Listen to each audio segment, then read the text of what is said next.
नमस्कार दोस्तों, मैं ब्रजमोहन मीणा आप सभी का स्वागत करता हूं Aliya exam cues YouTube channel में। तो साथियों, द्वितीय श्रेणी अध्यापक का जो कलाम एकेडमी का पेपर है सोशल साइंस का, ठीक है, एसएसटी का। तो एसएसटी के मैंने पहले 2 पेपर करवाए थे चैनल के माध्यम से और दोनों की पीडीएफ मैंने टेलीग्राम पर भी आपको दे दी थी। अब जो सोशल साइंस के पेपर हैं वो सभी पेपर मेरे को मिल चुके हैं। तो एक एक करके मैं सभी टेस्ट पेपर जो हैं यूट्यूब पर आपको उपलब्ध करवा दूंगा और पीडीएफ फाइल आपको टेलीग्राम पर दे दूंगा, ठीक है। तो ये जो माइनर टेस्ट पेपर 3 है ये 8 सितंबर 2024 को आयोजित करवाया गया था, ठीक है। तो आइए इसके सभी प्रश्नों को अपन देख लेते हैं। देखिए पहला प्रश्न इसमें देखो, इसमें सभी पेपरों के जो उत्तर हैं वो यहाँ पर पहले से ही यहाँ पर देखो हाईलाइट किया हुआ है, ठीक है। लेकिन आपको प्रश्न और उनके उत्तर आराम से देख लेना, ठीक है। देखो पहला प्रश्न इसमें है सोरोरेट विवाह है, तो यहाँ पर आ जाएगा इसका मृत पत्नी की बहन तथा विदुर पुरुष के बीच, ठीक है। ये मैंने नहीं लगाया है, ये पहले से ही पेपर में ऐसा ही आया है, ठीक है।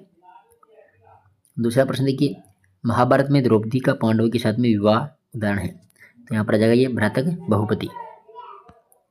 तीसरा प्रश्न है वह परिवार जिसकी सदस्यता पति पत्नी और अविवाहित बच्चों तक सीमित है वर्गीकृत किया जाता है, तो यहाँ पर आ जाएगा फिर एकाकी परिवार। प्रश्न नंबर 4 है सूची 1 सूची 2, ठीक है। देखो दहेज निरोध अधिनियम, तो ये 1961 के अंदर आ जाएगा।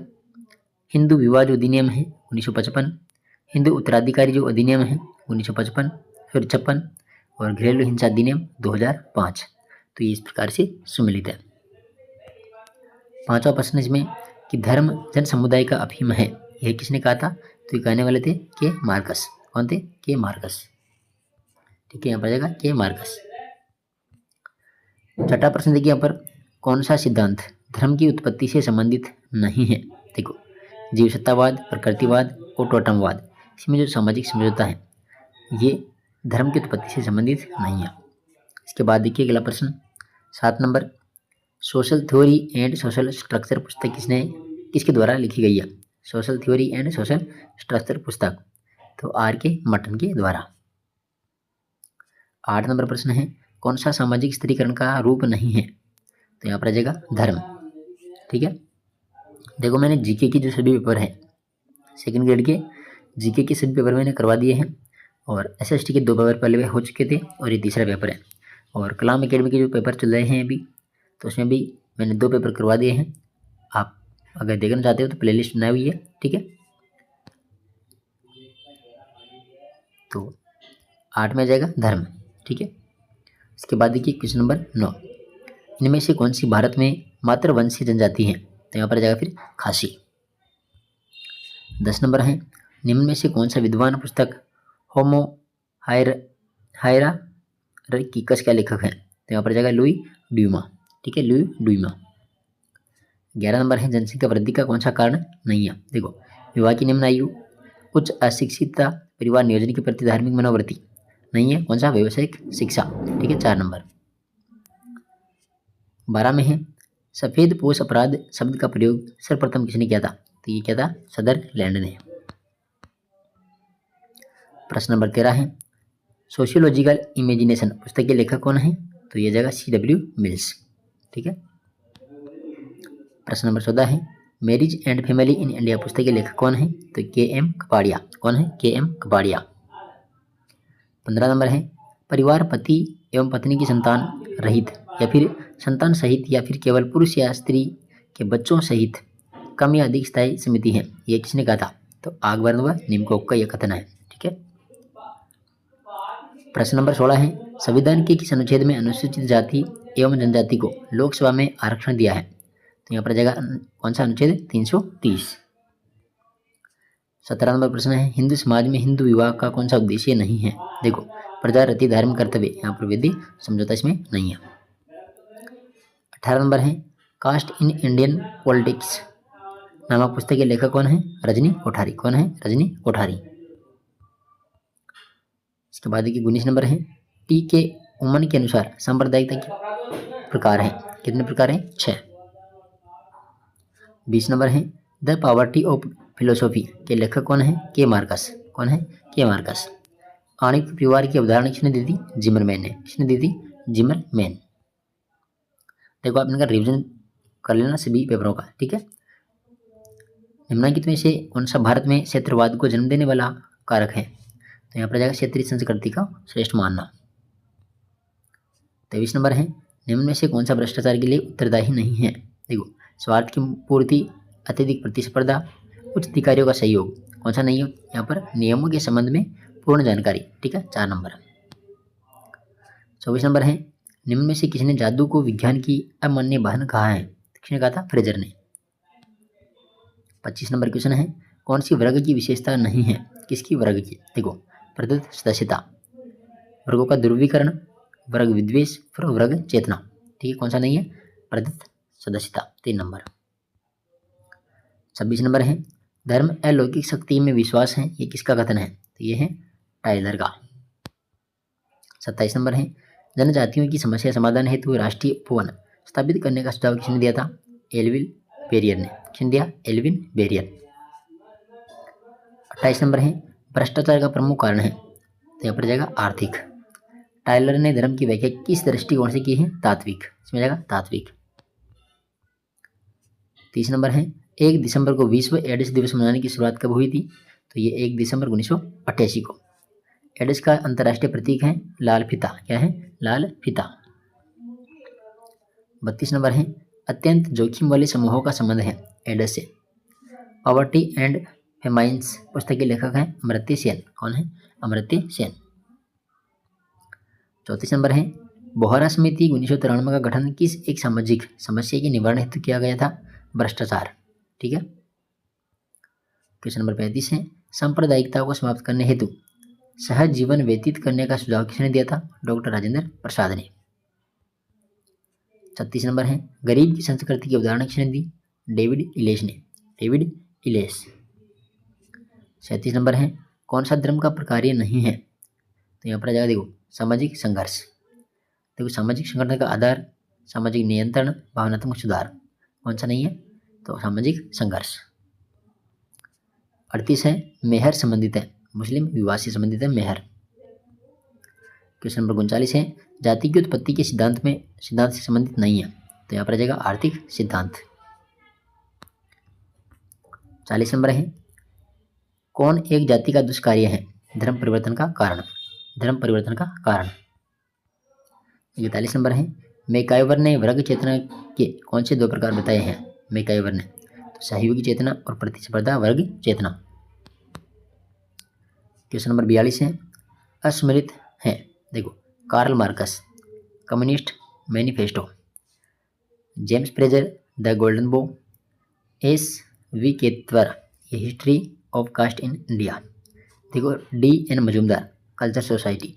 तो ये जो कल्चर सोसाइटी है ये कल्चर सोसाइटी किसकी है? रेमंड विलियम्स की है। किसकी है? रेमंड विलियम्स की है। तो ये चौथा इसमें क्या है? गलत है।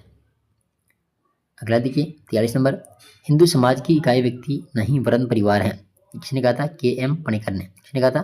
के एम पणिकर। क्वेश्चन नंबर 44 है एनहिलेशन ऑफ कास्ट पुस्तक के लेखक हैं बी आर अम्बेडकर। कौन है? B R Ambedkar. आत्महत्या का सिद्धांत किसने प्रतिपादित किया? एमाइल दुर्खिम ने। किसने किया? Amyl Durkheim. इसके बाद देखिए 46 नंबर क्वेश्चन जैन धर्म के प्रथम तीर्थंकर कौन थे? ऋषभदेव। कौन थे? ऋषभदेव। 47 नंबर क्वेश्चन है निम्नलिखित में से किन जैन तीर्थंकरों के नामों का उल्लेख ऋग्वेद में मिलता है? तो यहाँ पर ऋषभनाथ और अरिष्ट नेमी। ऋषभनाथ और अरिष्ट नेमी। चलिए क्वेश्चन नंबर 48 है पार्श्वनाथ से संबंधित असत्य कथन का चयन कीजिए। देखो पार्श्वनाथ इक्ष्वाकु वंशीय राजा अश्वसेन के पुत्र थे, ठीक है। और इन्हें 30 वर्ष की आयु में क्या किया था? ग्रह त्याग किया था और इन्हें समेत पर्वत पर निर्वाण की प्राप्ति होती। यहाँ पर है कि पार्श्वनाथ जैन धर्म के 22वें तीर्थंकर थे। नहीं, कौन से थे? ये 24वें तीर्थंकर थे। 24वें, ठीक है। अगला है सूची 1 सूची 2। देखो जैन तीर्थंकर और प्रतीक। आदिनाथ का प्रतीक था वृषभ यानी बैल। मलिनाथ यहाँ पर आ जाएगा फिर कलश और पार्श्वनाथ में जाएगा सर्फ और महावीर स्वामी सिंह। ठीक है, 4 3 2 1। क्वेश्चन नंबर 50 है, महावीर स्वामी ने अपना प्रथम उपदेश कहाँ दिया था? राजगृह में। कहाँ दिया था? राजगृह में। क्वेश्चन नंबर 51 है, महावीर स्वामी से संबंधित निम्नलिखित कथनों पर विचार कीजिए। देखो, 30 वर्ष की आयु में ग्रह त्याग किया था। रिज्जुपालिका नदी के तट पर 42 वर्ष की आयु में इन्होंने ज्ञान की प्राप्ति की थी और इनका प्रथम शिष्य था जमाली। यानी ये सभी के सभी क्या है? सत्य है। ठीक है। क्वेश्चन नंबर 52 है, महावीर स्वामी की प्रथम शिष्या जो कि भिक्षुणी संघ की प्रमुख थी, कौन थी? चंदना। कौन थी? चंदना। क्वेश्चन नंबर 53 है, केवलिन जीन अरहत के नामों से जाना जाता है इसको? महावीर स्वामी को। क्वेश्चन नंबर 54 है, जैन धर्म के त्रिरत्न। देखो, सम्यक दर्शन, सम्यक ज्ञान और सम्यक चरित्र। 1 नंबर। इसके बाद देखिए क्वेश्चन नंबर 55 है, निम्नलिखित कथनों पर विचार कीजिए। अनेकांतवाद स्यादवाद जैन धर्म का प्रमुख सिद्धांत है। दूसरा है, अनेकांतवाद स्यादवाद को वास्तविकता की बहुल्यता का सिद्धांत एवं ज्ञान की सापेक्षता का सिद्धांत भी कहते हैं। तो ये दोनों ही कथन यहाँ पर सत्य हैं। ठीक है। इसके बाद देखिए 56 नंबर क्वेश्चन है, जैन धर्म में कर्मों का जीव की और भाव का रूप का जनक कहलाता है। यहाँ पर जाएगा संवर। चलिए क्वेश्चन नंबर 57, निम्नलिखित में से असत्य कथन का चयन कीजिए। देखो, जैन धर्म में 5 मुख्य नियम महाव्रत हैं जिन्हें पंच महाव्रत कहा जाता है। प्रथम 4 जो महाव्रत हैं ये पार्श्वनाथ ने दिए थे। ये पंच महाव्रत जैन गृहस्थों के लिए अनिवार्य है, नहीं, ये गलत है। और 5वां जो महाव्रत है ब्रह्मचर्य, ये महावीर स्वामी ने जोड़ा था। ठीक है, तो यहाँ पर तीसरा यहाँ पर गलत है। 58 नंबर क्वेश्चन देखिए, द्वितीय जैन संगीति का आयोजन कहाँ हुआ था? वल्लभी में। कहाँ हुआ था? वल्लभी। क्वेश्चन नंबर 59 है, प्रथम जैन संगीति से संबंधित निम्नलिखित कथनों पर विचार कीजिए। देखो, प्रथम जैन संगीति 4th शताब्दी ईस्वी पूर्व पाटलिपुत्र में आयोजित की गई थी। यहाँ पर पाटलिपुत्र में। इस जैन संगीत की अध्यक्षता श्रमण के द्वारा की गई, नहीं, किसके द्वारा की गई थी? फिर जो प्रथम जैन संगीति है इसकी अध्यक्षता की थी स्थूलभद्र के द्वारा। किसके द्वारा? स्थूलभद्र के द्वारा। ठीक है, स्थूलभद्र के द्वारा। और इस जैन संगीति में जैन धर्म के 12 अंगों यानी जैन आगम साहित्य का संकलन हुआ है। तो यहाँ पर कौन कौन सा पहला और तीसरा सत्य है? ठीक है, 1 व 3। इसके बाद देखिए क्वेश्चन नंबर 60 है, जैन धर्म के अनुसार पुनर्जन्म का प्रमुख कारण क्या है? कर्म। क्या है? कर्म। 61 नंबर है, कि इस जैन संगीति में जैन धर्म का 2 संप्रदाय में विभाजन हुआ है। तो यह जाएगा प्रथम जैन संगीति में। क्वेश्चन नंबर 62 है, असत्य कथन की पहचान कीजिए। देखो, जैन संघ की स्थापना महावीर स्वामी ने पावा में की थी। कहाँ पर? पावा में। जैन संघ के प्रत्येक समूह का प्रधान एक गणधर होता है। ये भी सही है। महावीर के सभी गणधर मगध क्षेत्र के ब्राह्मण थे। हाँ, के मगध के, ये भी सही है। महावीर की मृत्यु के समय 11 गणधरों में से केवल 2 गणधर जो है यहाँ पर इंद्रबुद्धि गौतम और भद्रबाहु जीवित है। तो ये यहाँ पर जो चौथा है ये क्या है? गलत है। ठीक है। देखो क्वेश्चन नंबर 63, जैन साहित्य से संबंधित निम्नलिखित कथनों पर विचार कीजिए। जैन साहित्य में जो आगम है सबसे प्रमुख है। जैन साहित्य प्राकृत भाषा में लिखा गया है। आचार्य सूत्र में जैन साधुओं के आचार व्यवहार से संबंधित नियमों का संकलन है। ये भी सही है, यानी तीनों यहाँ पर सही है। ठीक है। क्वेश्चन नंबर 64 है, जैन धर्म में उपवास द्वारा प्राण त्याग करना कहलाता है। तो यहाँ पर संतारा और सलेखना, यानी 1 व 3 दोनों। क्वेश्चन नंबर 65 है, महावीर स्वामी के बचपन का नाम था वर्धमान। क्या था? वर्धमान। क्वेश्चन नंबर 66, देखो, बौद्ध संगीति और अध्यक्ष। देखो, प्रथम जो बौद्ध संगीतिया इसके अध्यक्ष थे कौन थे? महाकश्यप। ठीक है।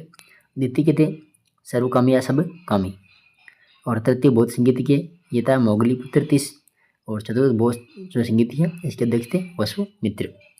तो ये इस प्रकार से सम्मिलित है 3 2 4 1। अगला देखिए 67 नंबर क्वेश्चन है, असत्य कथन का चयन कीजिए।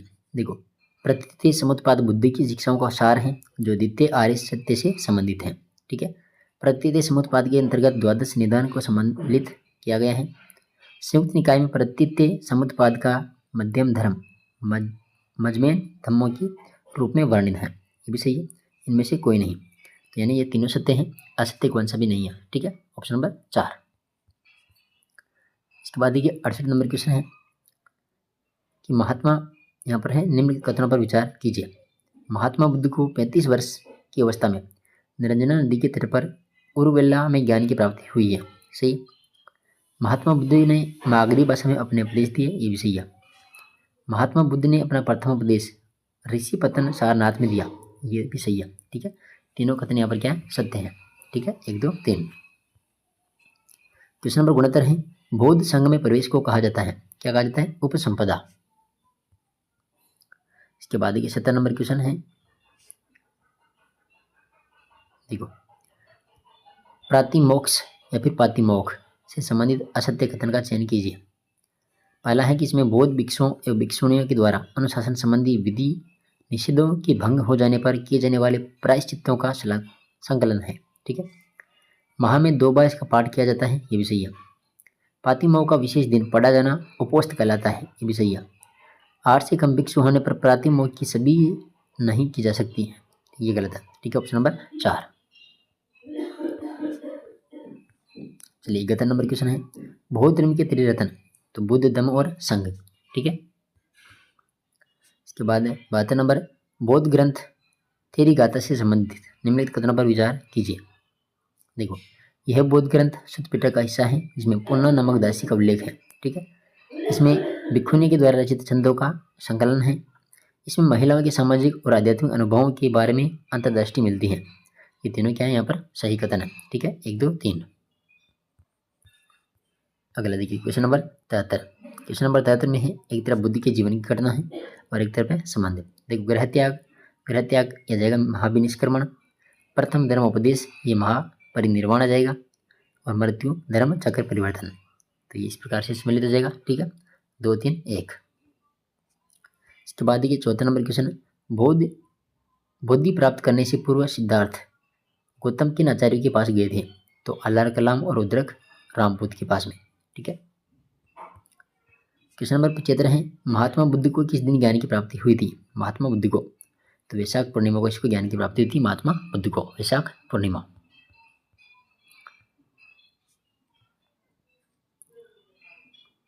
क्वेश्चन नंबर 76 है, बौद्ध संघ में प्रवेश से संबंधित निम्नलिखित कथनों पर विचार कीजिए। प्रारंभिक समय में सिर्फ पुरुष ही बौद्ध संघ में सम्मिलित हो सकते थे। ठीक है, बुद्ध ने अपने शिष्य आनंद के कहने पर महिलाओं को बौद्ध संघ में प्रवेश की अनुमति प्रदान की, और बुद्ध की माता महाप्रजापति गौतमी संघ में आने वाली प्रवेश करने वाली पहली भिक्षुणी बनी। ये भी तीनों सही है। ठीक है, इसके बाद एक 77 नंबर क्वेश्चन है, बौद्ध धर्म के त्रिपिटक, तो इसमें जाएगा सुत्त पिटक, विनय पिटक और अभिधम्म पिटक। ठीक है, 1 नंबर। 78 नंबर है, महात्मा बुद्ध के द्वारा अनाथ पिंडा की पुत्र वधु सुजाता को दिया गया उपदेश किस ग्रंथ निकाय में संकलित है, तो यह जाएगा फिर अंगुत्तर निकाय। कौन सी, अंगुत्तर निकाय। क्वेश्चन नंबर 79 है, बौद्ध धर्म में निस्सारण था, तो बौद्ध संघ के भिक्षु को निकालना, 2 नंबर। 80 नंबर क्वेश्चन है, किस पिटक में दी गई कहानियों के आधार पर बुद्ध की शिक्षाओं को पुनर्निर्मित किया गया है, तो यहाँ पर जाएगा सुत्त पिटक। 81 नंबर क्वेश्चन है, निम्नलिखित कथनों पर विचार कीजिए। कार्य कारणवाद की बौद्ध अवधारणा प्रतीति समुत्पाद कहलाता है, ये सही है। चतुर्थ बौद्ध संगीति के उपरांत महायान संप्रदाय का उत्कर्ष हुआ, ये भी सही है। बुद्धि के अनुसार निर्वाण का तात्पर्य है अहम और इच्छा को समाप्त हो जाना। ठीक, ये भी सही है। यानी 1, 2, 3 तीनों कथन सत्य हैं। महात्मा बुद्ध किस वंश से संबंधित थे, तो यह थी शाक्य वंश से। कौन से वंश, शाक्य। क्वेश्चन नंबर 83 है कि निम्नलिखित में से असत्य कथन का चयन कीजिए। देखो, महात्मा बुद्ध ने मज्जिमा परिपदा मध्यम मार्ग सिद्धांत का प्रतिपादन किया, सही है। दुख समुदाय, दुख निरोध गामिनी प्रतिपदा बौद्ध धर्म के 4 आर्य सत्य हैं, ये भी सही है। बुद्ध के अनुसार तृष्णा नदी की समाप्ति के पश्चात मनुष्य को निर्वाण की प्राप्ति हो जाती है, ये भी सही है। ठीक है, बुद्ध पुनर्जन्म में विश्वास नहीं रखते थे, लेकिन उन्होंने अपनी माता के अस्तित्व को स्वीकार किया नहीं, ये गलत है। ठीक है, 4 नंबर। इसके बाद देखिए क्वेश्चन नंबर 84 है, बौद्ध संगीत स्थलों का प्रारंभ से अंत की ओर सही क्रम है। देखो, राजगीर है, वैशाली, पाटलिपुत्र और कुंडलवन, 1 नंबर।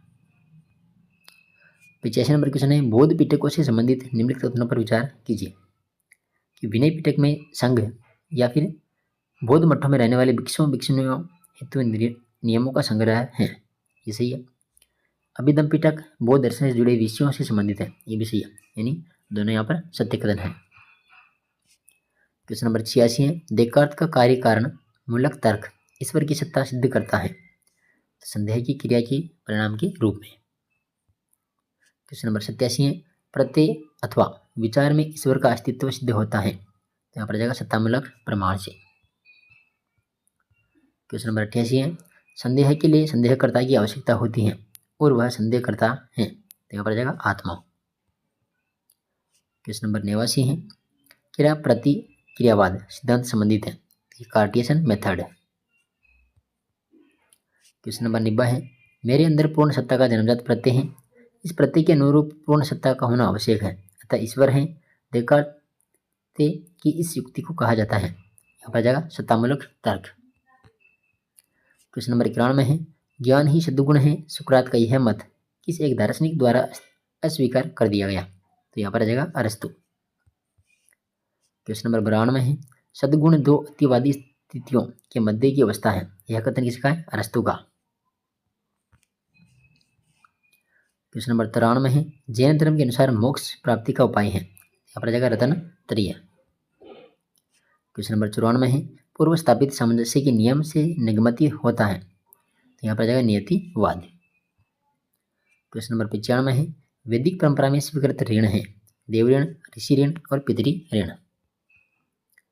क्वेश्चन नंबर 96 है, वैदिक ऋषियों के अनुसार संपूर्ण विश्व व्यवस्था का नियामक सिद्धांत है ऋत। क्वेश्चन नंबर 97 है, देकार्त का कथन है, देकार्त का दर्शन है द्वैतवादी, कैसा है, द्वैतवादी। 98 नंबर क्वेश्चन है, कार्टेशियन पद्धति है, देखो देकार्त की दार्शनिक पद्धति। क्वेश्चन नंबर 99 है, देकार्त के दर्शन से संबंधित है, पीनेल ग्रंथि। क्वेश्चन नंबर 100, यह कौन स्वीकार करता है कि जिस व्यक्ति को ज्ञान है वह अनैतिक नहीं हो सकता, तो ये स्वीकार कौन करता है, सुकरात। 101 नंबर है, दीपक की लोह की भांति प्रत्येक क्षण जीवन परिवर्तनशील है, यह कथन किसका है, बौद्ध दर्शन का। 102 नंबर है, वेदों के अनुसार पुरुष क्या है, आत्मा। 103 नंबर है, डिस्कोर्जेज ऑन मेथड किसकी पुस्तक है, देकार्त की। 104 नंबर है, एकत्ववाद के बीज मिलते हैं वेदों में, उपनिषद मुख्य रूप से भारतीय दर्शन और आध्यात्मिकता का स्रोत है, ठीक है। चलिए 106 नंबर देखिए, निम्न में से क्या वेद का अंग नहीं है, देखो संहिता है, ब्राह्मण है, आरण्यक है, जो पुराण है इसमें वेद का अंग नहीं है। 107 नंबर है, उपनिषदों में उल्लेखित आत्मा की अवस्थाओं का सही अनुक्रम क्या है, देखो जागृत, स्वप्न, सुषुप्ति और तुरीय। क्वेश्चन नंबर 108 है, सुकरात के अनुसार ज्ञान और सद्गुण के संबंध में कौन सा कथन सही नहीं है, देखो ज्ञान सद्गुण की दोनों अनिवार्य और अपर्याप्त शर्त है, ठीक है। ज्ञान सद्गुण है, सद्गुण वहाँ से शुरू होता है जहाँ ज्ञान का अंत होता नहीं, ये गलत है। और ज्ञान सद्गुण युक्त कार्य सुनिश्चित करता है, ये भी सत्य है, ठीक है। तीसरा इसमें क्या है, गलत। 109 नंबर है, वेदों के बारे में असत्य कथन है, देखो वेदों का सर्वमान्य अर्थ ज्ञान है, वेदों को अपौरुषीय कहा जाता है, वेदों में लौकिक विषयों का ज्ञान समाहित है, वेदों की रचना किसी लौकिक पुरुष द्वारा न करके किसी अलौकिक पुरुष ईश्वर के द्वारा की गई, ये गलत है, ठीक है। 110 नंबर है, वेद तरी से असंबंधित वेद है, कौन सा है, अथर्ववेद। इसके बाद देखिए 111 नंबर, वैदिक दर्शन के क्रमिक विकास के चरण है, देखो प्रकृतिवाद, बहुदेववाद, एकादिदेववाद और एकेश्वरवाद, 3 नंबर। 112 नंबर है, कौन सी उदाहरण प्राकृतिक रूप से अनेकेश्वरवाद के नाम से जानी जाती हैं, यहाँ पर जाएगा बहुदेववाद। 113 नंबर है, नासदीय सूक्त के संदर्भ में असत्य कथन है, तो इसमें जगह कि इसमें परम सत्ता को जगत का निमित्त तथा उपादान दोनों माना जाता है, सही है। और इसमें सत्ता हिरण्यगर्भ के रूप में जानी जाती है, ये भी सत्य है। इसमें निर्गुण ब्रह्मा का विवरण मिलता है तथा यह सृष्टि से संबंधित सूक्त है, ये भी सही है, ठीक है। इसमें सर्वेश्वरवाद की झलक दिखाई देती है, नहीं, तो ये चौथा यहाँ पर क्या है, असत्य कथन है, ठीक है। 114 नंबर, देखो शिक्षा में जाएगा उच्चारण का, इधर विज्ञान है, निरुक्त क्या है, वेदार्थ की कुंजी है, ज्योतिष है, यज्ञ का सम्यक निर्धारण और कल्प है वैदिक कर्मकांड। तो इस प्रकार से सम्मिलित है। 3 2 1 4। 115 नंबर है अंतरिक्ष स्थानीय देवता माने जाते हैं। देखो इंद्र मारुत और रुद्र वात। 4 यहाँ पर आ जाएगा 3 नंबर। 116 नंबर है वैदिक युग में ऋत का प्रमुख संचालक देवता माना जाता है धृत व्रत को। ठीक है, धृत व्रत। 117 नंबर है उपनिषद विषय वस्तु के संबंध में असत्य कथन। देखो उपनिषदों की प्रमुख विषय वस्तु ब्रह्मा और आत्म तत्व है। ठीक है, उपनिषदों का प्रमुख लक्ष्य अप्रोक्ष अनुभूति है। उपनिषदों के अनुसार आत्म स्वतः सिद्ध और स्वप्रकाश है। ठीक है, उपनिषदों में प्रवर्ती मार्ग के साथ श्रेष्ठ की प्रधानता है नहीं। ये चौथा यहाँ पर गलत है। इसके बाद देखिए 118 नंबर है निष्काम कर्म योग का सर्वप्रथम उल्लेख मिलता है ईशोपनिषद में। 119 नंबर है आत्मा की चारों अवस्थाओं का वर्णन किस उपनिषद में मिलता है मांडुक्य में। इसके बाद 120 नंबर है आत्मा की पंचकोश में से किस कोश में बुद्धि को आत्मा का समतुल्य माना जाता है। यहाँ पर जाएगा विज्ञानमय। 121 नंबर है प्रारब्ध कर्मों के पूर्ण फल योग के बाद जल जीवन नष्ट हो जाता है तो यह अवस्था विदेह मुक्ति कहलाती है। ठीक है, 2 नंबर। 122 नंबर है प्रस्थान का संबंध है ब्रह्मसूत्र गीता और उपनिषद। 123 नंबर है कि जो व्यक्ति स्वयं को जितना अधिक अच्छा साबित करने का प्रयास करता है वह असल में उतना ही कम अच्छा होता है। तो ये सुकरात का कथन है। किसका है? सुकरात का। 124 नंबर है सुकरात के दर्शन के संबंध में असत्य कथन। देखो संदेह है या संशय सुकरात के दर्शन का प्रारंभ है। ठीक है, तत्व ज्ञान की खोज करना उनके दर्शन का मूल उद्देश्य था। ये भी सही है। सुकराती पद्धति में अनुभवात्मक व निगमनात्मक दोनों पद्धतियों का मिश्रण देखने को मिलता है। ये भी सही है। सुकरात ज्ञान को सत्य सापेक्ष सामान्य और बौद्धिक मानते थे नहीं, ये गलत है। ठीक है, चलिए 125 नंबर है सुकराती पद्धति के नाम से जानी जाती है। तो यहाँ पर जाएगा बौद्धिक प्रसाविका 1 नंबर। 126 नंबर है मनुष्य की समस्त वस्तुओं का मापदंड है। इस मत का खंडन सर्वप्रथम किसने किया था? सुकरात ने। 127 नंबर ईश्वर के अस्तित्व हेतु देकार्ती कितने प्रमाण प्रस्तुत करता है? कितने? 4।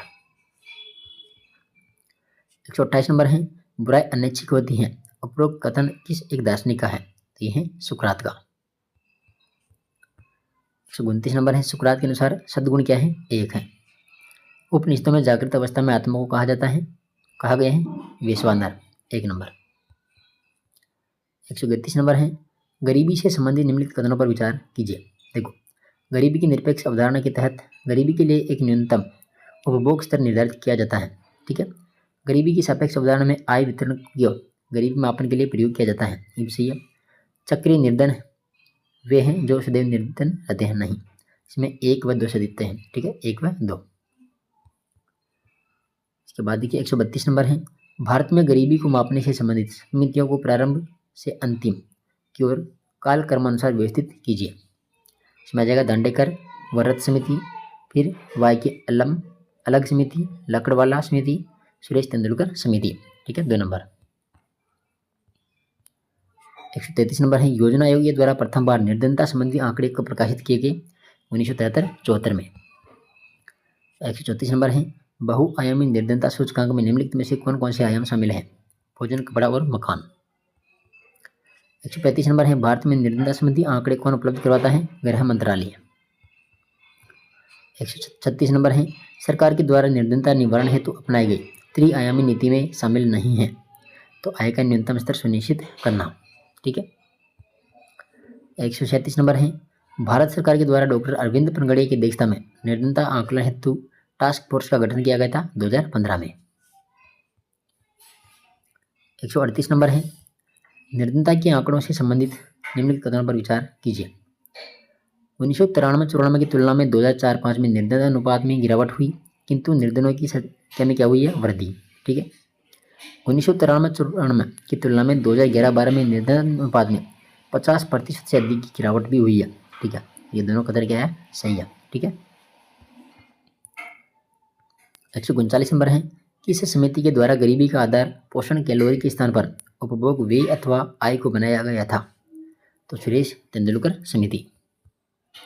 140 नंबर है वैश्विक भूखमरी सूचकांक GHI 2023 के अनुसार भारत का स्थान है 111वां। 142 नंबर है, भगवती समिति का संबंध है बेरोजगारी से। 142 नंबर, बेरोजगारी से संबंधित निम्नलिखित कथनों पर विचार कीजिए। देखो, प्रच्छन्न बेरोजगारी के अंतर्गत लोग नियोजित प्रतीत होते हैं, ठीक है, और मौसमी बेरोजगारी के अंतर्गत लोगों को वर्ष कुछ महीनों में रोजगार प्राप्त नहीं होता है, तो ये दोनों यहाँ पर सही है। 143 नंबर है, 2011 की जनगणना के अनुसार भारत की कार्य सहभागिता दर कितनी थी? 39.8 पर, यहाँ पर 39.8 ही आएगा, ठीक है। इसके बाद 144 नंबर है, गिनी गुणांक के संबंध में निम्नलिखित कथनों पर विचार कीजिए। देखो, गिनी गुणांक के अनुसार जी का मान जितना कम होता है वहाँ गरीबी उतनी ही अधिक होती है, ये गलत है। और गिनी गुणांक लोरेंज वक्र का गणितीय माप है, ये सही है, केवल 2 सत्य है इसमें। 145 नंबर है, श्रम बल जनसंख्या में किस आयु वर्ग के लोग शामिल किए गए थे? तो 15 से 59 वर्ग के मध्य, 15 से 59 वर्ष के मध्य। 146 नंबर है, भारत में बेरोजगारी के प्रमुख कारणों में सम्मिलित नहीं है। देखो, कृषि का पिछड़ापन, दोषपूर्ण शिक्षा प्रणाली, जनसंख्या वृद्धि। आंसर नहीं है संतुलित औद्योगिक विकास। 147 नंबर है, वैश्विक बेरोजगारी का मापन किसके द्वारा किया गया था? अंतर्राष्ट्रीय श्रम संगठन। 148 नंबर है, किसी भी अर्थव्यवस्था में व्यापक असमानता का सूचक गिनी गुणांक का मान है 0 से 1 के मध्य। क्वेश्चन नंबर 149 है, किस प्रकार की निर्धनता में कुछ समूह के जीवन यापन की स्थितियों व अधिकांश जनसंख्या को प्राप्त स्थितियों के मध्य अंतर के मापन सम्मिलित है? तो यहाँ पर आ जाएगा सापेक्ष निर्धनता। और अगला प्रश्न देखिए, निर्धनता का दुष्कर्म की उदाहरण किसने दी थी? तो यह जाएगा नरकासेन ने, ठीक है। तो 150 प्रश्न थे जो कि कलाम एकेडमी का माइनर टेस्ट पेपर 3 में पूछे गए थे, ठीक है। तो कलाम एकेडमी के जितने पेपर हैं आपको इस चैनल के माध्यम से मिल जाएंगे। पीडीएफ आपको टेलीग्राम पर मिल जाएगी, तो आप टेलीग्राम ज्वाइन करें, चैनल को सब्सक्राइब करें, ठीक है। जाते जाते आप क्लास को भी लाइक जरूर कर देवे। बाकी आप पढ़ते रहिए और अपनी तैयारी में व्यस्त रहिए। धन्यवाद।